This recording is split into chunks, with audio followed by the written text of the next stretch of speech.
When we met Matthias Fisher, he greeted us in English, but it was clear from his accent and the way he occasionally searched for words that English wasn't his first language. My wife, ever the gracious communicator, quickly switched to German. She learned it for business purposes years ago and maintained a decent working knowledge, enough to negotiate, to discuss practical matters, to be polite and professional. Please tell me your name, the city you're watching from, and don't forget to subscribe to this channel as part of your motivation to us. And me? I made a decision in that moment, standing in the doorway of that apartment with the golden light spilling across the hardwood floors. I decided to pretend I didn't understand a word. Why? I'm not entirely sure. Even now, maybe it was just curiosity. Maybe I wanted to hear things for myself, without any filters, without the careful translation and summarization my wife would provide later. Maybe some part of me, some instinct I couldn't name, sensed that there was more to observe by remaining silent. So I kept quiet, nodding politely while my wife handled everything, playing the part of the monolingual husband along for the ride. It felt harmless at the time. A little game, a private advantage. What harm could there be in understanding more than I let on? The seller greeted us warmly. Matthias was in his late 50s, I'd guess, with graying hair and kind eyes behind wire-rimmed glasses. He had that distinctly German formality mixed with warmth, proper handshakes, direct eye contact, but genuine smiles. He welcomed us into the apartment and immediately began pointing out features, speaking in rapid German to my wife while I trailed behind, playing my role as a silent observer. The conversation went on in the way these things do. My wife asked the usual questions about the apartment. When was the kitchen renovated? What about the heating system? Were there any issues with the neighbors? What were the building maintenance fees like? Matthias answered each question thoroughly, sometimes pulling out documents to show her repair records or utility bills. He was organized, prepared, eager to make a good impression. I just stood there, looking around, occasionally running my hand along the windowsill or examining the condition of the walls, pretending to be absorbed in the physical space while my wife handled the substantive matters. She was good at this, I thought, thorough, professional. She asked questions I wouldn't have thought to ask. They moved from room to room, their voices echoing slightly in the empty spaces. Matthias explained that he'd already moved most of his belongings, that the apartment was being sold furnished if we wanted it, or he could arrange to have everything removed. My wife nodded, asked about specific pieces, discussed timelines and flexibility. I followed along, maintaining my facade of incomprehension, understanding every single word but offering nothing, just a dutiful husband, deferring to his wife's expertise. And then, in the middle of everything, in what should have been just another routine exchange, I heard it. One phrase, one sentence that made my heart stop, that sent ice flooding through my veins, that made the floor beneath me feel suddenly unstable. We were in the master bedroom. Large windows overlooking the street, beautiful afternoon light, enough space for our bed, and then some. My wife was asking about the closet space, pointing to the built-in wardrobes. Matthias was explaining something about the construction, about how the previous owner had custom-made them. And then my wife's phone rang. She glanced at it, apologized in German, said it was her office and she needed to take it. Could she step into the hallway for just a moment? Of course, Matthias said, "Take your time." She left the room, already answering the call, her voice fading as she moved down the hallway toward the living room. And that's when it happened. Matthias turned to me, clearly thinking I couldn't understand him, and made a phone call himself. He pulled out his cell phone and dialed, speaking in quick, casual German. I heard him greet someone, a friend, it seemed, from the familiar tone. They exchanged pleasantries for a moment, and then Matthias said, "I'm showing the apartment to a couple now." "Yes, the one I told you about." I kept my expression neutral, continued examining the closet door as if I hadn't heard a thing. Then Matthias said something that changed everything. His exact words, burned into my memory now. "The wife is interested, very professional. Smart woman. She's been asking all the right questions. The husband, though." And here he chuckled, a sound that made my blood run cold. "He's clearly just here because she dragged him along. Typical. She's the one wearing the pants in this relationship. You can tell. He just follows her around like a puppy. I bet she's the one sleeping with her boss, and he has no idea. These arrangements are always the same. He laughed again, said a few more things about confirmed showings later that week, and hung up. The words hung in the air, invisible but deafening. She's the one sleeping with her boss, and he has no idea. I stood there, my hand still on the closet door, my heart pounding so hard I thought it might burst through my chest. The room suddenly felt too bright, too warm. I could hear my wife's voice in the other room, still on her call, laughing at something her colleague said. The normalcy it was jarring, disorienting. What did I just hear? How could he say that? Why would he say that? And then the worst thought, how'd he know? Because that's what froze me completely. This wasn't just some crude joke, some casual misogyny from a stranger making assumptions about gender dynamics in a marriage. The specificity of it, sleeping with her boss, that wasn't random. That wasn't generic. That was information. That was knowledge. My wife worked for a marketing firm. Her boss was a man named David, 40-something, divorced, charismatic in that slick corporate way. I'd met him at company events over the years. He'd always been friendly, professional. I'd never thought anything of it, never had any reason to. But now, standing in that sun-drenched bedroom with a stranger who thought I couldn't understand him, I was suddenly drowning in doubt, in questions, in a sick, twisting feeling that maybe, there have been signs all along that I've been too blind to see. I heard one phrase that caught my attention, and in that moment, I realized my whole life was about to change. Not just the trajectory of our apartment search, not just our plans for the future. Everything, the foundation itself. What he said, what I overheard about me, about my marriage, it left me in shock. Complete, total shock. The kind where time seems to slow down and speed up simultaneously. Where you're hyper-aware of every detail around you. The grain in the wooden floor, the distant sound of traffic outside, the smell of fresh paint from the recently renovated kitchen.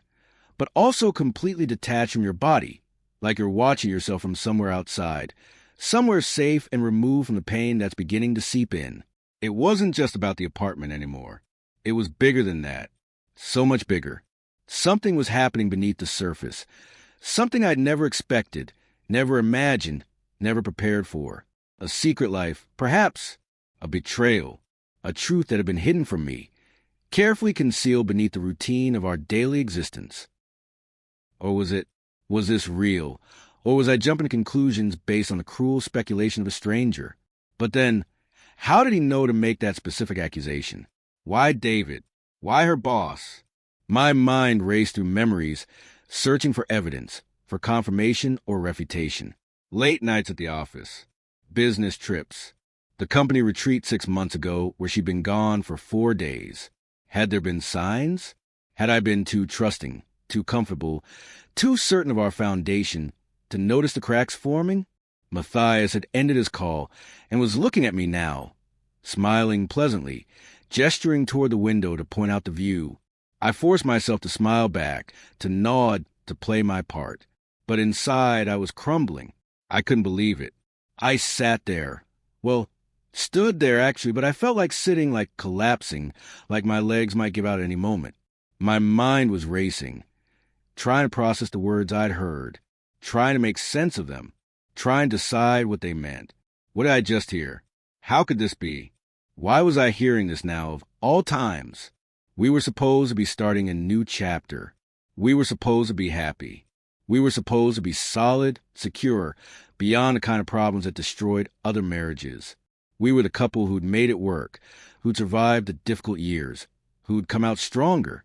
Or had that been a lie all along? Had I been living in a carefully constructed illusion, while my wife lived a completely different reality? My wife came back into the room, still smiling from whatever conversation she'd had on the phone.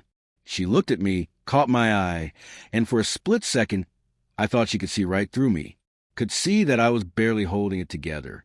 But she just smiled and said in English, "Sorry about that. Work stuff." Where were we?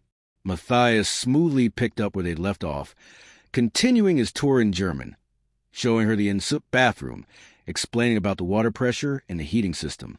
My wife nodded along, asked a few more questions, completely oblivious to the bomb that had just detonated in my chest. And in that moment, I realized that I wasn't just an observer anymore. I wasn't just someone looking for a new place to live, passively participating in a real estate transaction.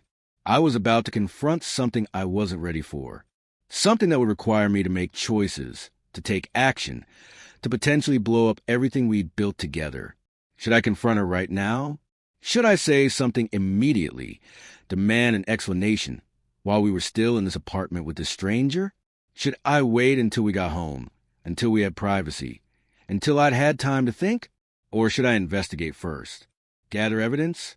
Confirm whether this was real or just malicious speculation? The questions swirled through my mind, each one more painful than the last. Each one forcing me to imagine scenarios I'd never entertained before. My wife in David's arms. My wife lied to me about where she was, who she was with. My wife living a double life, while I went about my days like a fool, like the puppy Matthias had described, following along obediently while everything I believed in was a fiction. The shock hit me like a freight train. That's the only way to describe it. I've heard people use that expression before, but I'd never really understood it until that moment. The sudden and violent impact, the way everything else falls away, the ringing in your ears, the disconnection from your surroundings. My thoughts were everywhere. Should I confront my wife? Should I say something now or wait? What was this going to mean for us, for the future, for our children? God, our children. How would this affect them if it was true? If I discovered that their mother had been unfaithful, that our marriage was built on lies, would I have to tell them? Would we separate? Divorce? Would they have to choose sides? Divide their time? Grow up in a broken home like so many of their friends already had? And what about me? Who would I be if this was true? The betrayed husband. The fool who didn't see what was happening under his own roof. The man who devoted half his life to a woman who'd been sleeping with her boss while he made dinner and helped their son with homework and believed everything was fine. The anger started to seep in then, mixing with the shock, hot and corrosive. How dare she? How dare she risk everything we'd built? How dare she make a mockery of our vows, our history, our family? But underneath the anger was something worse. Fear. Fear that this was real. Fear that I'd have to face it. Fear the pain that was waiting for me. The grief of losing the marriage I thought I had, even if the reality of it remained physically intact. I watched my wife move through the apartment, discussing paint colors and window treatments with Matthias, and I felt like I was seeing a stranger. Who was this woman?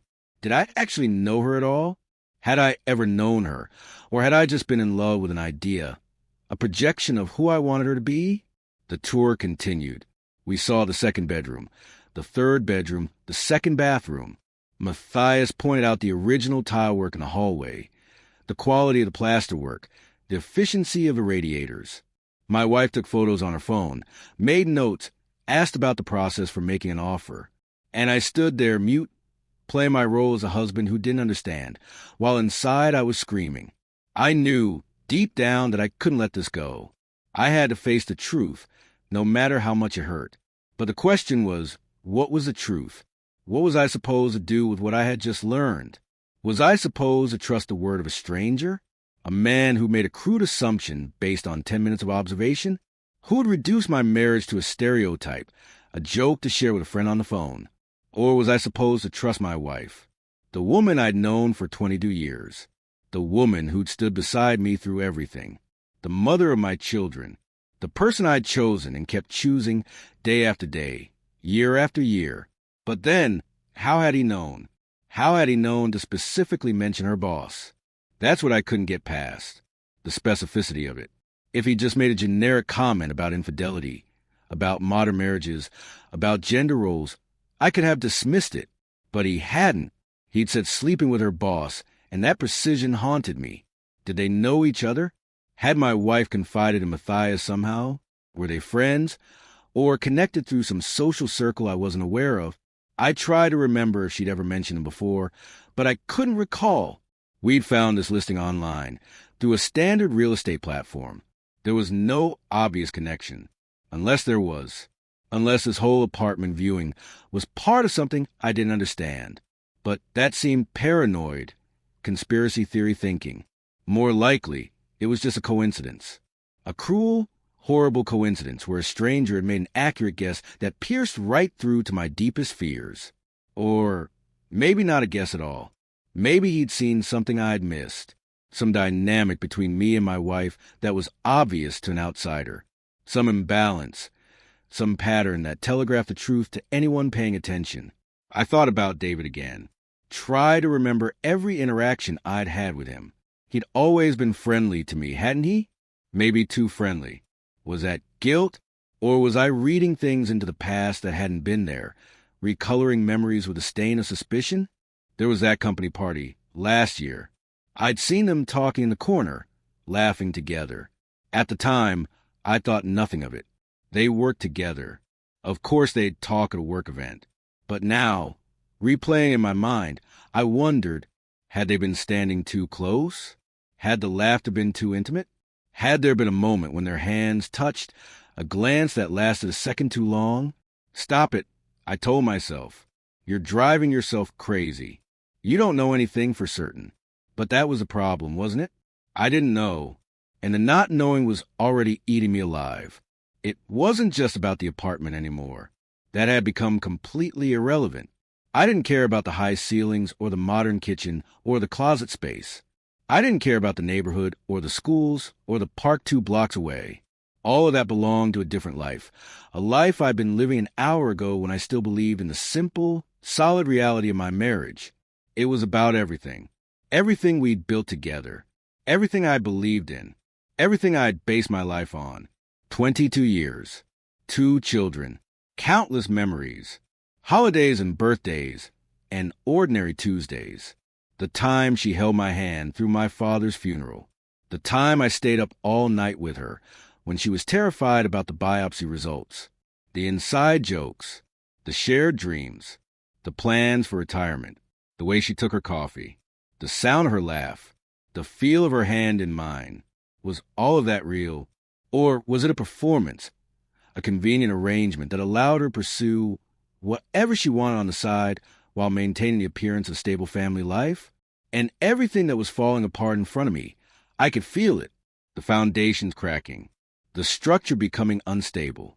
Even if I was wrong, even if this turned out to be nothing, something had already broken. The trust, the certainty, the safety. I could never unhear what I'd heard. Never go back to the innocent belief that our marriage was exactly what it appeared to be. Even in the best-case scenario, where my wife was completely faithful and Matthias was just a cynical asshole making baseless assumptions, the damage was done. The seed of doubt had been planted. The tour was wrapping up. Matthias was walking us back toward the front door, asking if we had any final questions. My wife was thanking him, saying we'd discuss it and be in touch. She was still smiling, still professional, still completely unaware of the silent catastrophe happening beside her. We stepped out into the hallway. The door closed behind us. And suddenly we were alone, walking down the stairs in silence. My wife broke it first. Well, she said brightly in English, "What did you think?" I really liked it. The space is perfect and the location is ideal. The price is a bit high, but I think we can negotiate. I made some non-committal sound. Managed to say something about needing to think about it. My voice sounded strange in my own ears, hollow and distant. She looked at me more closely then. "Are you okay? You seem off." "I'm fine," I lied. "Just tired. Long day." She accepted this, or seemed to. We got in the car. She drove, chatting about the apartment, about the pros and cons, about how we should move quickly if we were serious, because places like that didn't stay on the market long. I stared out the window, watching the city pass by, and felt like I was in a dream, or maybe waking up from one. I wasn't sure which was worse. I couldn't avoid it anymore. That realization came to me somewhere on the drive home, as my wife continued planning our future in a space I could no longer imagine us occupying. I had to talk to her, had to tell her what I overheard, what I was feeling, had to ask the hard questions and deal with the consequences. It was time to stop pretending. Not just about understanding German, but about everything. About being fine. About our marriage being fine. About any of this being sustainable. But how do you start that conversation? How do you say, I pretended not to speak German, and the apartment seller made a phone call where he casually mentioned that you're sleeping with your boss? How do you accuse your wife of infidelity based on the speculation of a stranger? And what if I was wrong? What if I confronted her, destroyed her trust in me for my deception, ruined the foundation of honesty I was supposedly defending, all over a misunderstanding or malicious comment that had no basis in reality? But what if I was right? What if I said nothing, and years from now discovered that I'd had the chance to address this and hadn't? What if I chose willful ignorance, chose to believe a comfortable lie, and it destroyed me slowly instead of all at once? We pulled into our driveway, our current apartment, the home we'd lived in for 8 years. Suddenly it felt like a crime scene, a place where evidence might be hidden. How many nights had she claimed to be working late? How many business trips had there been? How many times had David called the house? And I'd innocently handed her the phone. My wife turned off the engine and looked at me, really looked at me. Something's wrong, she said. Not a question this time. A statement. Talk to me. And that's when I knew. I couldn't wait.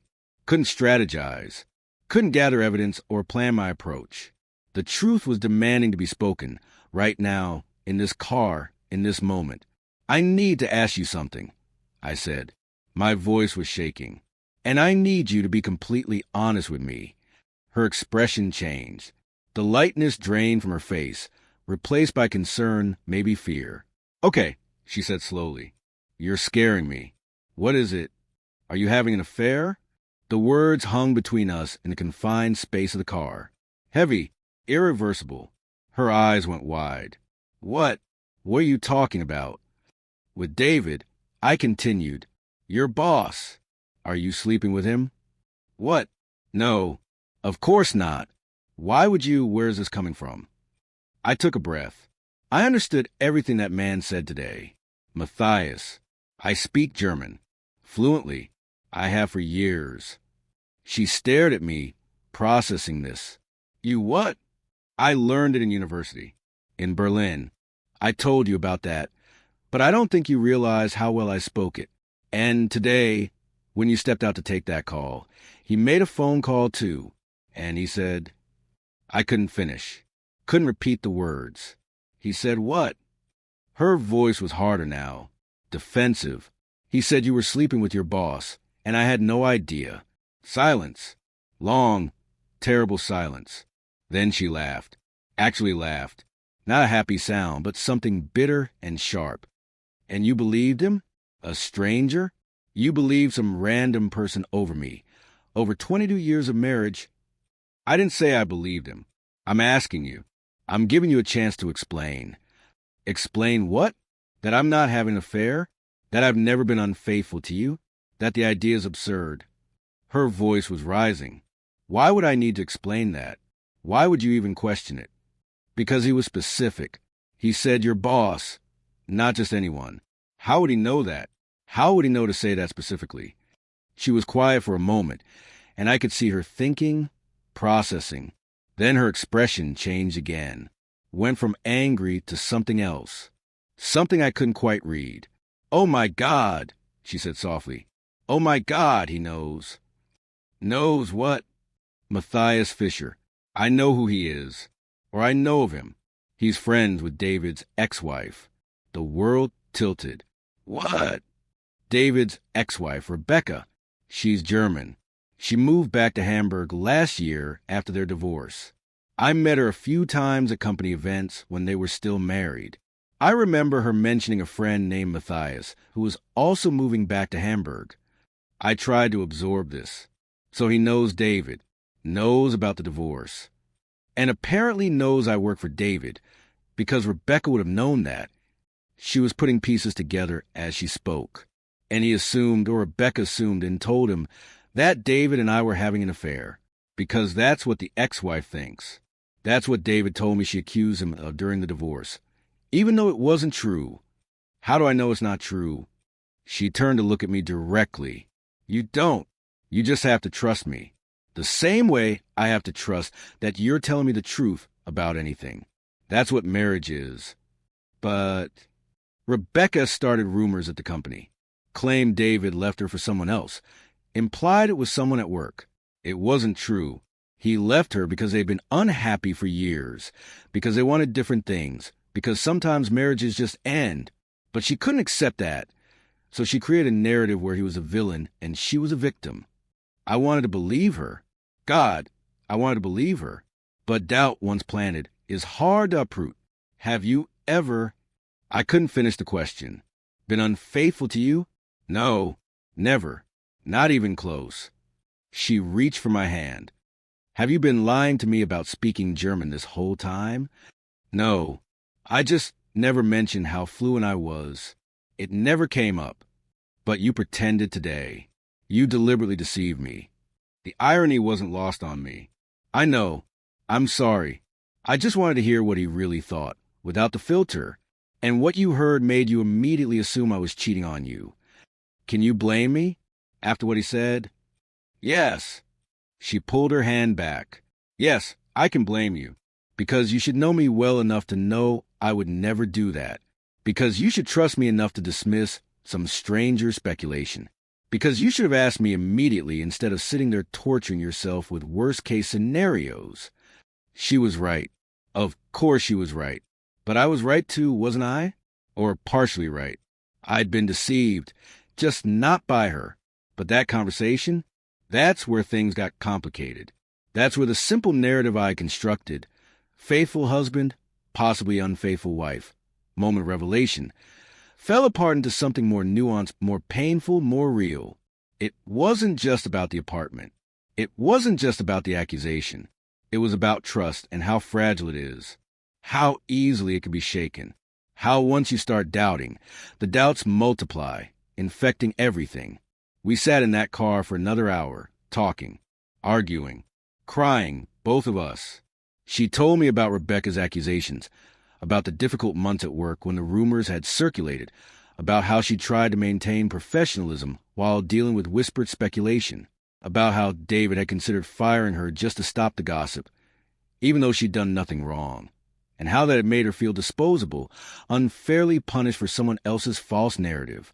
I told her about the sick feeling in my stomach when I'd heard Matthias's words, about the flood of memories I'd searched through, looking for evidence of betrayal, about the fear of losing her, losing our family, losing the life we'd built. I've never given you a reason to doubt me, she said. Have I? No, I admitted. You haven't. Then why was it so easy for you to believe? Why did you jump straight to assuming it was true? That was the question, wasn't it? And I didn't have a good answer. Or maybe I had too many answers. Because trust is complicated. Because even strong marriages have insecurities. Because men are taught to be suspicious, to look for threats, to see other men as competition. Because I'd watched too many friends' marriages fall apart over infidelity. Because I was getting older and feeling less confident, less secure in my own attractiveness and worth. I don't know, I said finally. I think maybe I've been afraid for a while that I'm not enough for you, that you'd wake up one day and realize you could do better. She looked at me with something like, pity. That's not how love works. That's not how I work. But you've been distant lately, working late more often, stressed about things you don't talk to me about. Because work has been stressful. Because David's divorce made everything at the office weird and tense. Because I've been dealing with Rebecca's bullshit and trying to keep my head down and do my job. Not because I was having an affair. I know that now. But in that moment when I heard Matthias say it, it suddenly seemed plausible. Like it explained things. It explained your fears. Not reality. We were both exhausted, wrung out from the emotional intensity of the conversation. The sun was setting, casting long shadows across our driveway. Inside the apartment, I could see lights coming on in our neighbor's window. Normal life, continuing around us while we sat in our car, trying to reassemble the pieces of our marriage. What do we do now? I asked. I don't know, she said.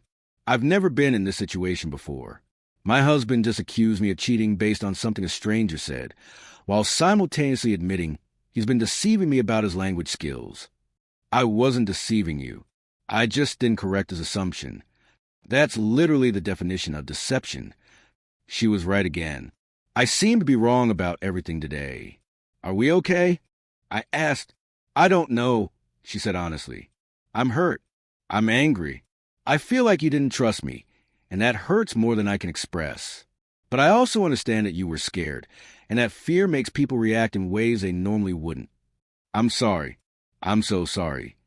I know, but sorry doesn't erase it. It doesn't undo the last few hours. We finally went inside, made dinner in near silence. Our son came home from soccer practice, full of stories about the game, oblivious to the tension. We smiled and nodded and asked questions and pretended everything was normal. That's what you do when you're a parent. You compartmentalize. You protect your children from the adult complexities that they don't need to carry. After he went to bed, my wife and I sat in the living room, not touching, but not avoiding each other either, just existing in the same space, trying to figure out what came next. I think we need counseling, she said finally. If you're this insecure about us, if you're this ready to believe the worst, then we have deeper problems than I realized. I nodded. She was right. Again. And I think you need to figure out why you lied about the German thing. Why you felt the need to have that secret knowledge. It wasn't about having secret knowledge. I just wanted to see the real conversation without anyone performing for me. But we always perform, to some degree, with everyone. That's just being human. The question is whether you trust a performance or whether you're always looking for the truth behind it. I thought about that, about how exhausting it must be to always be suspicious, always be looking for deception, about how that's no way to live, no way to love. I don't want to be that person, I said. The suspicious husband, always doubting, always testing. Then don't be. Choose to trust me. Actively choose it every day until it becomes natural. Again. What about the apartment? She laughed without humor. Fuck the apartment. I never want to see Matthias Fisher again. We'll find somewhere else. And that was that. The apartment that had seemed so perfect, that had sparked this entire crisis, was rejected, removed from consideration, tainted by association with doubt and pain and words that couldn't be unsaid. What I was about to hear next would change the direction of my life forever. Not Matthias's words. Those had already done their damage. But my wife's words in the days and weeks that followed. In counseling sessions where we peeled back layers of our relationship we'd never examined before, where we talked about expectations and fears and the ways we'd failed each other in small, invisible ways that accumulated over time, I learned that she did feel taken for granted sometimes, that she felt like she carried more of the mental load of running our household, of managing our children's schedules, of maintaining relationships with friends and family, that she was tired of always being the one to make plans, to initiate difficult conversations, to push for change. She learned that I felt invisible sometimes, that I worried I was just a paycheck and a handyman and a co-parent, not a husband she desired and needed and chose every day, that I had my own professional stresses and disappointments that I didn't talk about because I felt like I needed to be strong, needed to be stable, needed to be the foundation. We learned that we'd both been making assumptions about each other, filling in gaps with our own narratives instead of asking direct questions, that we let communication atrophy while we focus on logistics and responsibilities and getting through each day. The accusation, false as it was, became a catalyst for deeper honesty, for rebuilding trust not by ignoring the cracks, but by examining them, reinforcing them, creating something stronger than what we'd had before. It's been 6 months since that apartment viewing. We're still together, still in our old apartment. Actually, we decided we weren't ready to move yet, that we needed to focus on our relationship before making big changes. Our counselor says that's healthy, that we're honoring the process instead of trying to skip ahead to resolution.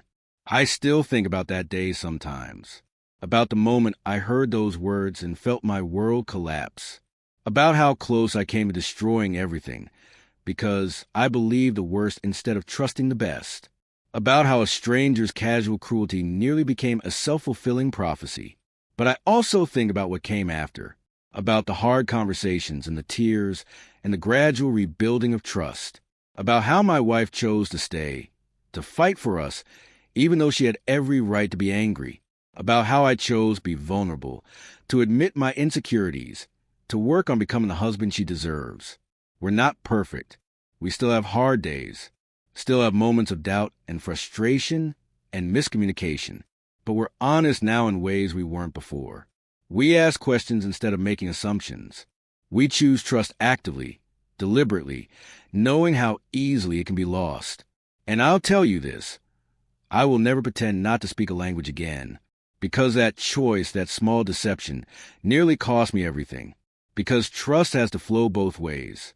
Because marriage requires showing up fully, honestly, without hidden knowledge or secret tests. The apartment? Someone else bought it. I hope they're happy there. I hope the high ceilings and bright rooms and modern kitchen bring them joy. I hope they never have to stand in that master bedroom and hear words that make their world crumble. As for Matthias Fisher, I think about him sometimes too. About how he'll never know the chaos he caused with one careless comment. About how his assumption, rooted in his friend's bitter divorce, in lazy stereotypes about modern marriage, in the casual cruelty people display when they think no one's listening, nearly destroyed 2 decades of love and commitment.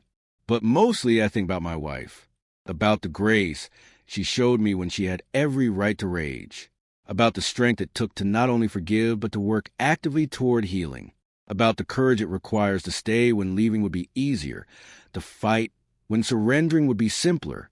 Looking back now, that apartment viewing was both the worst day of my marriage and the beginning of its salvation.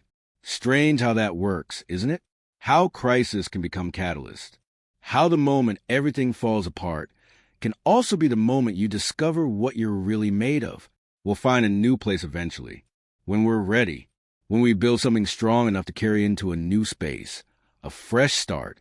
But for now, we're here, in this apartment, in this marriage, choosing each other day by day, word by word, truth by truth. And that, more than any perfect apartment with high ceilings and bright rooms, feels like home. Now, before we go any further, I want to hear from you. Do you think I made the right choice? Should I have confronted my wife sooner? What would you have done in my place? Leave a comment below, letting me know where you're watching from and what you think. And don't forget to like and subscribe. This story isn't over yet.